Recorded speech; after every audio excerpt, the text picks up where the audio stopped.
Sinasabi ko sa inyo, huwag na kayong manunumpa kapag kayo'y nangangako. Huwag ninyong sasabihing, saksi ko ang langit, sapagkat ito'y trono ng Diyos. O kaya'y, saksi ko ang lupa, sapagkat ito'y tuntungan ng kanyang mga paa. Huwag din ninyong sasabihing, saksi ko ang Jerusalem, sapagkat ito'y lunsod ng dakilang hari.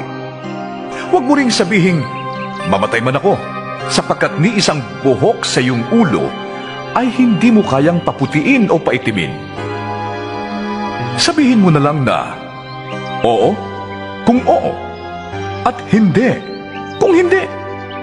Sapagkat ang anumang sumpang idaragdag dito ay buhat na sa masama. Huwag ninyong paghihigantihan ang masamang tao.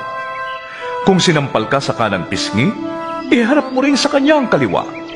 Kung isakdal ka ni naman upang makuha ang iyong baro, ibigay mo sa kanya pati ang iyong balabal. Kung pilitin ka ng manlulupig na pasanin ang kanyang dala ng 1 milya, pasanin mo yun ng 2 milya. Bigyan mo ang nanghihingi sa iyo, at huwag mong tanggihan ang nanghihiram sa iyo. Narinig ninyong sinabi, mahalin mo ang iyong kaibigan, at kamuhian mo ang iyong kaaway. Ngunit ito naman ang sinasabi ko, mahalin ninyo ang inyong mga kaaway, at ipanalangin ninyo ang mga umuusig sa inyo, upang kayo'y maging tunay na mga anak ng inyong amang nasa langit. Sapagkat pinasisikat niya ang araw sa masasama at sa mabubuti, at nagpapaulan siya sa mga matuwid at sa mga di matuwid. Kung ang mga nagmamahal sa inyo ang siya lamang ninyong mamahalin, anong gantimpala ang inyong maaasahan? Hindi ba't ginagawa rin yan ng mga maniningil ng buwis? At kung ang mga kapatid lamang ninyo ang inyong binabati, anong ginagawa ninyong higit kaysa iba? Ginagawa rin yan ng mga hentil. Kaya maging ganap kayo, gaya ng inyong amang nasa langit. Mapalad ang mga taong walang inaasahan kundi ang Diyos, sapagkat mapapabilang sila sa mga pinagaharian ng Diyos.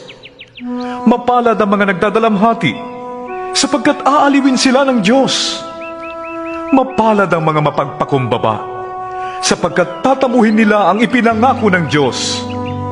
Mapalad ang mga nagmimithing makatupad sa kalooban ng Diyos, sapagkat ipagkakaloob ng Diyos ang kanilang minimithi.